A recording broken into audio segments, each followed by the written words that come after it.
In Maurice's jewelry store in the Plaza with Maurice and his father Meyer, and we've been in the jewelry trade between us 100 years. Have to be. I mean, if not more. We've done deals everywhere in the world: Paris, Thailand, Saudi Arabia, New Jersey. We've done it everywhere, and we've had good stories and bad stories.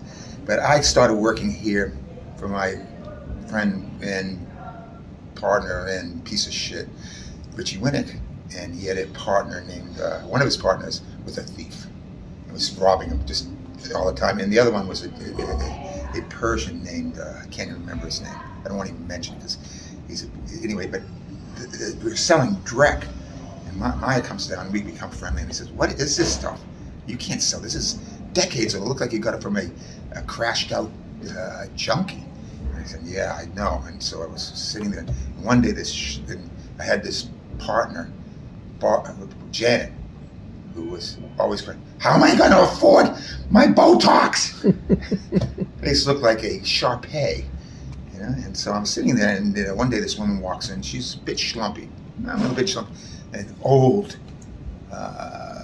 down jacket, horrible haircut, you know, and horrible Midwestern shoes. So I said, what are you looking for? And she says, "I'm looking for a ruby." I said, I'll tell you one thing, these rubies here suck. I'm being honest. Where are you from? Detroit. I said, they really suck. Because I understand people from Detroit have a discerning eye. He said, "I have a ruby, $600,000, but it's Burma, but it's been treated. It's a beautiful stone, but I know of another one for $1 million, which I can show you tomorrow. I can show you the $600,000 from today." Go to Joe Gad, call him, sends his Joey, his nephew or cousin, comes down. The thing, it looks like a gumball, and it's that color, you know, really pink. And he says, "Oh, I don't want this." I said, "I know, but I'm showing that I can get stuff. How long it take me? 1 hour. Come here tomorrow, and I'll give you a stone." Sure enough, I find a stone with one of the Persians, because they're all cheats. They buy a stone for $10, and then 20 years later, they sell it for $1 million because they're just waiting for the right customer. I look at it, I said, "Holy crap, 4-carat ruby. Wow, I've never seen that color before." Rubies are supposed to be the best color, is pigeon blood. And it's not the blood that comes from a pigeon's beak, from a vein, not an artery. And so I showed it to the woman. I said, "I told you I'd find you something, and this is it." He said, "How much?" $1.2 million. The husband comes and he says, "Oh shit, I've promised her this. Now I'm going to have to come up with the money." Her birthday's in April. This is probably January. But Richie and his partner Farah, the piece of shit, a Persian, take over the sale. And they said, "Oh, we'll take over." I said, "This is my customer. What are you doing?" They do nothing. They go down to Florida, meet with her. Nothing happens. I said, "Did you show the stone?" "We didn't bring this."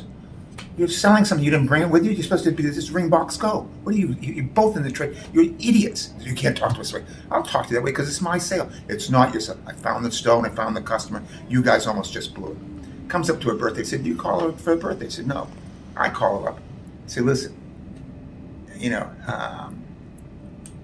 it's your birthday. Are you going to do this?" And she says, "Yeah." They get angry. "Why did you call us?" "Because you guys blew the sale already."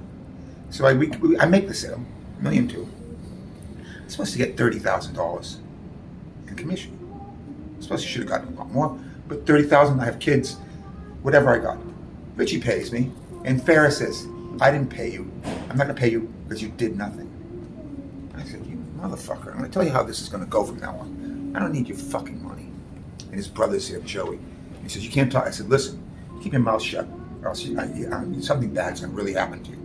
I'm from the South Shore of Boston. We don't take shit like this mechanically." I say, "Fair, from now on, if you're in a restaurant with your family, I'll walk out. If you're in a restaurant by yourself, you have 30 seconds to leave, or else I'm going to beat the shit out of you, and I'll put you in the hospital.